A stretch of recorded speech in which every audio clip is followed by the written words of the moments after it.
welcome back to my channel. Just want to come and talk to you guys real fast about a couple of trending topics. I did a video, was it yesterday? I did a video yesterday while I was in the car, on the way to town, but I ended up missing a couple of things I wanted to talk about. So today I was like, okay, let me just re-record and get, a couple of things that I kind of missed. There were some things in the headlines that, that are slowly being revealed about a couple of TV shows. And things like that. So I just kind of wanted to come, like I said, come and chat it up with you guys. This week, I'll miss the review for Salt Lake City and Black Ink Crew because I really wanted to do some more trending topics this week. So that's what I'm going to do right now. But, next week, I'll be right back on it. So I'm going to come and talk to y'all. I know I got my hoodie on, got the hood on. I'm a little cold. There's one thing about me. I know I might have said this on my channel before. I cannot stand being cold. I don't like my ears being cold. I'm already anemic. I got vitamin deficiencies out the wazoo, but I had to cover this head up. Okay, that's also, it's gonna be a twofer, a 2-in-1. Okay, had to cover this head up, and I'm cold as hell. But nonetheless, you guys, let's get into the trending topics. Let's kind of discuss some of the things that's kind of going on. So I guess we'll start, let's start with the past, a little bit later, then we'll work. I like to always go back and work my way forward. So let's talk about good old Boosie Badass. I'm Lil Boosie. Y'all, Lil Boosie, here we go once again. He's really, he really, I don't know what the word is. He lost it. Y'all all know him and Lil NasX kind of have been having this back and forth trolling relationship. Lil Nas X trolls on the side of humor. Like, he's never really malicious or nasty with it. It's just he just trolls the people with jokes, But Lil Nas X, Boosie, I guess, felt like his little joke, trolling on his live, felt like he was supposed to, wish death upon him because Lil Nas X in his live simply was just being real, real kitschy, talking about, I got a song I'm working on with Lil Boosie. He's featuring in it. And then literally minutes later, Boosie drops a tweet talking about calling him, right? And saying, of course, I'm a gangster. You like getting in the ass and, don't play with me. Nobody wants you here. Would nobody be sad if you offed yourself and a whole bunch of stuff. And it was kind of like all of that reaction because he said that he was doing a song with you. Boosie, what's going on? There's one thing I don't understand. The obsession with if you don't like somebody, the obsession to keep talking about them, thinking about their life, trying to make decisions as far as their life goes. That concept confuses me. Boosie, you don't like Lil Nas X, but you keep talking about him, therefore giving him more, exposure. But you keep talking about him, which means you're now giving him, power over your life. So it's just kind of it doesn't make any sense. And it's giving real self-hatred. It's giving real, I'm confused. It's giving real, I gotta be mad at him so I don't be mad at myself. Boosie, the way you've been acting with Lil Nas X is kind of, seeming like, bruh, it's okay if you found out while you was in prison you liked it in the booty hole. It's okay. It's okay. I know you want to be a gangster and so hard and you be about that life and stuff like that. But you can also be about that life, with your nails painted or with your taint being rubbed or, everybody, you might like your prostate tickled, but that don't mean you take it out on Lil Nas X. First of all, he tries to rebuttal that because everybody was kind of like, dang, Boosie, you kind of pushed it. Then his follow-up to that was, well, everybody, y'all sitting there trying to get on me. I'm international. People support me internationally. What else did he say? He was saying something about people support me internationally. People who think like me. There's always a gangster or a thug or something a hood in every city or something like that. So it was kind of like, basically he was saying like, oh, y'all might hate me, but best believe there's always like a hood or a ghetto in every place, and they think the same way I think, and they still support your boy. And it's kind of like, no, that's not true, because Boosie, when was the last time you had a motherfucking hit? Boosie, when was the last time you had a song in the radio? Like, let's be real, Boosie. Like, you got to be real with yourself. Like, you got to be able to look in the mirror and say, you know what, Boosie, I love you. It don't look like you can do that, because if you could, you would not be going out there with the hatred after Lil Nas X. And Lil Nas X is going to be remembered because he's a black, not only is he gay, but he black in the rap industry. And he's making hits. He's breaking records. He's on Billboard 100, Spotify, Apple, whatever you name it. They posted a video of a concert. It was literally like out the wazoo. And it's so like aspiring to see, like, dang, like this little black gay kid like was able to push it that far, and it pisses Boosie off that much. Like, I'm glad it does, Boosie. I'm glad, because then now it makes you think back on your life. First of all, it makes you reevaluate yourself, how you truly feel about your life. Maybe you don't like Lil Nas X because out of the 1,600 motherfucking kids you got, odds are one of them's gonna be gay. You got 20 damn kids. Like, odds are one of them gonna be gay. Especially after the fact that you had some lady sexually assault him. You think that's not gonna scar him? Because you want to teach your boys how to, that's all you want to teach your boys, how to, right? But no other example of how they should be out here as black men in the world. But did you ever think maybe doing that would make them not want to be with a woman? Because at the end of the day, that's assault. He's a minor. She's a grown-ass woman that you paid her to do, okay? Prostituting a woman for your kids, bruh. You crossed the line. And you crossed the line again with Lil Nas X in this situation. It's just kind of honestly disappointing, but not surprising. Like, are we surprised? Boosie, like, when he said it, I was kind of like, duh. Of course that's what he said. Like, of course. He's just going to keep pushing it. He's just going to keep pushing it. And behind the scenes, there's going to be other black men who dap him up and, you know, be like, man, forget them. You know, you saying the real, you saying the real. And it's kind of like, then other people was like, well, Lil Nas X shouldn't have been, you know, poking at him. He was poking at him. Did he really poke at him? Really? Like, the cause and reaction wasn't really like, just because Lil Nas X said, oh, I got a feature with Boosie, the reaction to that is to be like, you better if you offed yourself, nobody would care. I need y'all to start being a little bit more emotionally intelligent, people. And Boosie, go get some therapy. It's clear that you have some self-hatred going on. You literally are like, when they say like the epitome of like people who express self-hate and, you know, put it out on other people and everything like that. Like, you're exactly that case. You know, the case for men who were secretly down low and don't want to accept it. You were in prison a long time. You were. 9 times out of 10, you was tickling somebody's prostate or somebody was tickling yours. I'm sorry. I'm sorry that you had to go through that. But, I mean, live your truth. Live your truth, Boosie. The truth shall set you free. That's all I'm going to say.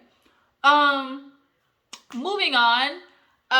You know what? Lil Nas X just keep pushing, keep continuing, ignore Boosie. He gonna fade off into the background like the slug he is, that ugly ass ostrich ass looking mofo. He'll float off into the abyss and won't nobody care about him anymore and his music. But yeah, keep pushing, Lil Nas X, keep pushing. Moving on, let's talk about the AKAs, okay, the AKAs. Insecure just premiered and the AKAs are upset. Upset. Tiffany, the girl, the character, how dare she? We're AKA, she's disrespecting our, you know, alma mater, da-da-da. And it's kind of like, what? She's an actor. Like, it's the character. What do you mean? Like, it's... Her character is an AKA. Like, y'all are mad because the character's an AKA? Or are you mad because they used the AKA emblem? Like, what are you mad about? So it's kind of like, sometimes these days, it feels like you just cannot enjoy any show without some type of group or crowd being like, I don't like this, I'm offended. And it's just kind of like, damn, y'all gonna really overshadow the last season of Insecure like that? So then, you know, some people stood up and were defending, you know, Amanda Seales. Like, first of all, she's the actor. She didn't have no decision in it. Secondly, like, I'm thinking like, okay, wouldn't you not want your, you know, your sorority to be in a spotlight or, you know, brought to the light or, you know, have recognition? Like, Insecure is a big platform, you know, for them to have, you know, AKAs on there. Like, wouldn't you not want that type of representation? It wasn't like the character Tiffany represented it in any type of bad way either. Like, so I did read this one Twitter comment, and I low-key kind of agree with it. She said, honestly, if it hadn't been Amanda Seales and it hadn't been a chocolate girl who was a Delta, we wouldn't even be having this problem. And I kind of agree, y'all. I really do. I really kind of agree.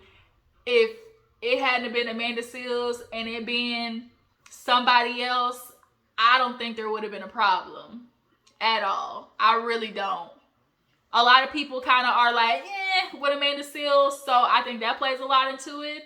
And also, it's just kind of, I think that played a lot into it. I think it just had a lot to do with Amanda Seales, you know, the AKAs, you know, they're the high Sadiddy, you know, they love to think, you know, a lot of people have the perception of AKAs being like the high Sadiddy girls. So I just don't know, like, y'all drop down in the comments. Like, are y'all offended? Like, if you're a person in the AKA and you see an actor on the show, her character happens to be an AKA, are you offended because she is an AKA? Are you offended because she's wearing the AKA emblems? Like, what was there to be offended about is my question. Like, are you just simply offended because they use the AKAs? Like, I'm lost. I'm truly lost. Truly lost. But I hope Insecure does not, you know, let this, you know, stop the train, because, bitch, this is the last season. We ain't trying to let the little yang get in the way. Of course, you know, people talked about how, like, when you use, you know, certain institutions or whatever, you have to get approval. So hopefully Issa Rae or, you know, like production or whatever, they got approval, you know, to use, you know, the AKAs. But also one of the writers or something like that was like, Tiffany's been drinking out of AKA cups since season 1. She's been wearing AKA, you know, material. Like, and now this season, y'all deciding to be upset. Like, what is it? So I'm just like confused in that aspect too. Like, what part are you offended by? Are you offended by Tiffany being an AKA? Or are you offended by the fact that she's wearing the AKA stuff? Like, I'm just trying to, like, I don't know, like, what part are you offended by is my question. That's my question. I just need it to make sense. So, moving on from that, I really hope Insecure does not, you know, like I said, let that stop the show. But moving on to other shows, Real Housewives of Atlanta, you guys, Real Housewives of Atlanta, you know, little peeps are starting to come out of who's the cast, what's going on in the show. Real Housewives of Atlanta has revealed that Marlo has officially gotten her peach. It will be Marlo, Candy, Drew, and Sheree as of right now that we know is a for show. Drew caused hell of a mess last season, so we know she's gonna bring, you know, a little bit of just like awkward mess that we need. Marlo, you know, Marlo always gonna start the show, and Sheree, she know this is her last shot to, you know, really bring it, so she's gonna come as the bone collector. But Sheree, you know, we need to know more of your life. Like, okay, you got this dude Tyrone out of prison, you know, you got your jailbird, he moved into your house. How is Tyrone, you know, putting in on this man, because you got this big ass house? And first of all, how are you paying the bills? Because She by Sheree ain't, the She by Sheree joggers is still spring, you know, summer 2020, like spring, summer, like, spring, summer, October, January. Like, we still waiting on She by Sheree, Joggers. And then the book, did anybody read Sheree's book? And then the Who Gon' Check Me Boo shirts, you know, that fell off a long time ago. So as far as Sheree goes, how do you guys feel about Sheree being added to this season? Do you guys feel like it was the touch that was needed? Or do you feel like she's going to be doing like a lot of extraness to make up for the fact that, you know, this could possibly be her last season, you know, trying to bring it to the show? Because remember, she quit last time and she didn't come back because she said, you know, basically they wasn't paying her enough. She was like something to the extent of like, oh, don't let them try to treat you like silver if you're platinum or some shit like that.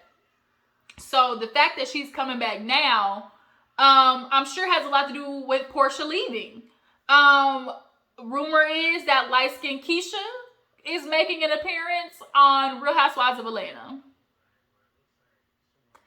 There was like an event and light-skinned Keisha was there.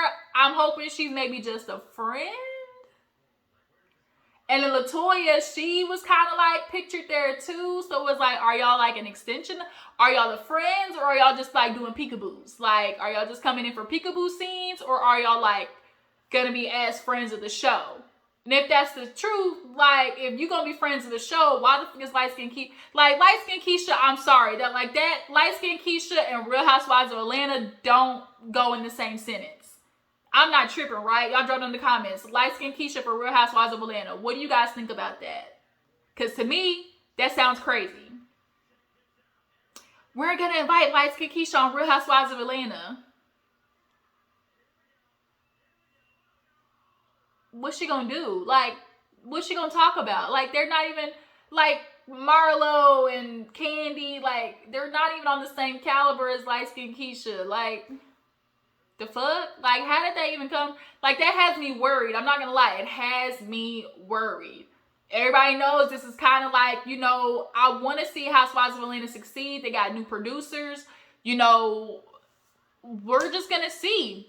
Now that Porsha's gone, and speaking of Porsha, her trailer for Porsha's Family Matters dropped, and it was a mess. It was hella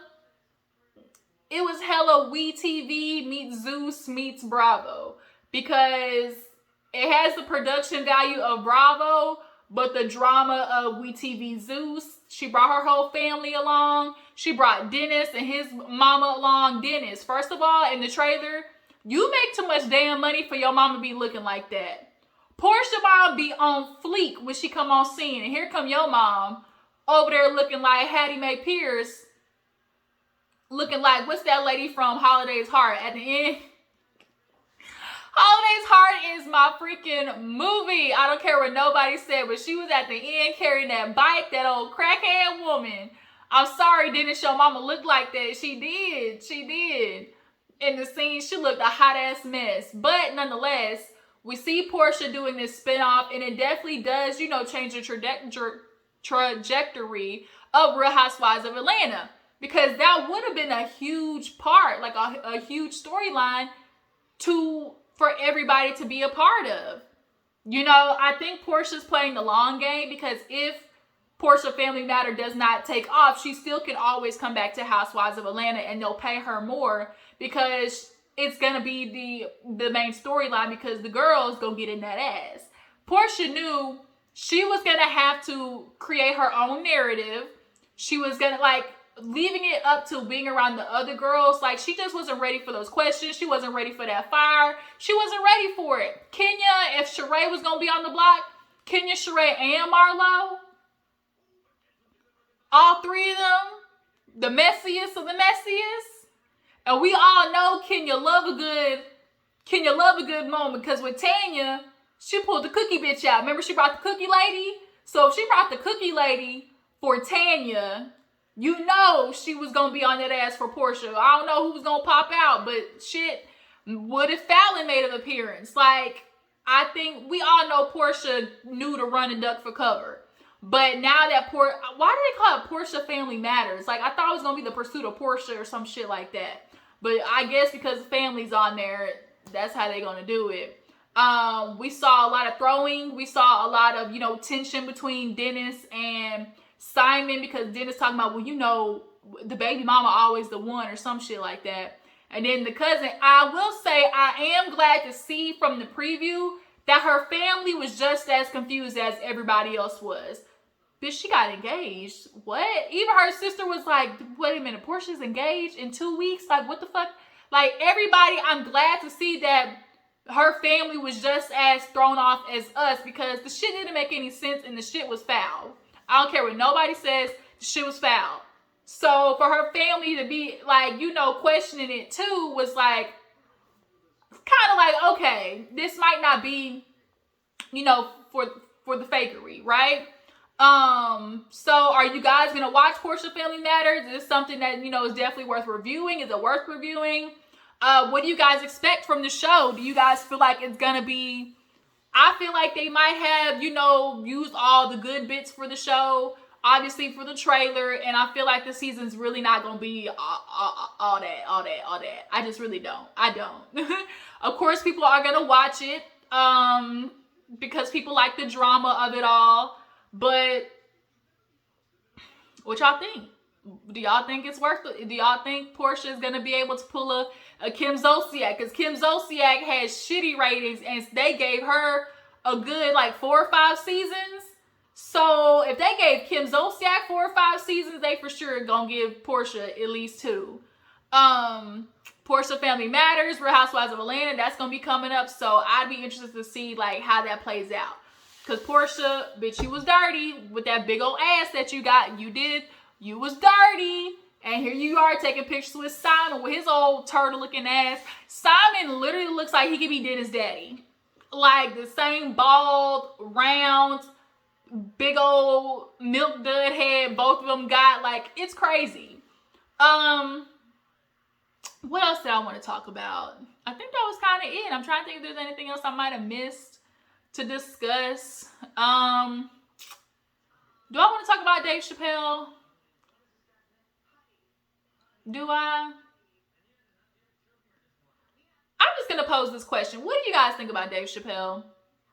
What do you guys think? Did y'all actually watch the full closer is my question. Because a lot of people only saw the clip. And now Dave Chappelle is saying, like, you know, I'll talk to the LGBT community, and, you know, but I'm not going to let y'all summon me. Like, y'all not just going to pull me out and be like, oh, sit and talk with us here right now. That was like his last little clip that was seen. You know, if I will say this, if there was a comedian for this talk to be with, Dave Chappelle is a good one, because he has a comedic genius that can, when powered right, like when harnessed right,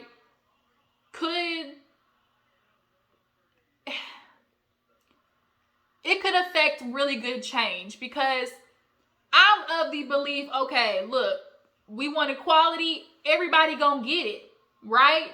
Including LGBT, like, bitch, you gonna get it too. Everybody gonna get joked about, right? But making sure the jokes are done in a way that aren't malicious and aren't, you know, nasty, is what's important. And I think he can do that. I think he is open enough. I think he's open enough, and I think he's clever enough to be able to do that. But Dave Chappelle, you guys, do you guys feel like he's he's for actually changing? Do you guys feel like he is capable of it? Are you of the belief that sometimes the LGBT community can be a little too sensitive? Like, do you guys, like, what you drop down in the comments, you know, and tell me how you feel about that? Because that's another, you know, discussion I'd like to say is like get into as well. Not on this video, but I think there's a conversation to be had in general when it talks about like the gay community and comedy. Like, where is the line and the boundary that y'all are looking for would be like my question. That would be my question. But yeah, that's all I want to come and talk to you guys. That's all that's on trending topics really that I really want to get into. But if there's anything I missed or y'all want to talk about, drop it in the comments and let me know, you guys. And I will make sure to go catch up on Love and Marriage Huntsville, Real Housewives of Potomac. Those are my latest uploads. And I will catch y'all guys later. Follow my Instagram and Twitter. Love y'all. Check you later. Deuces.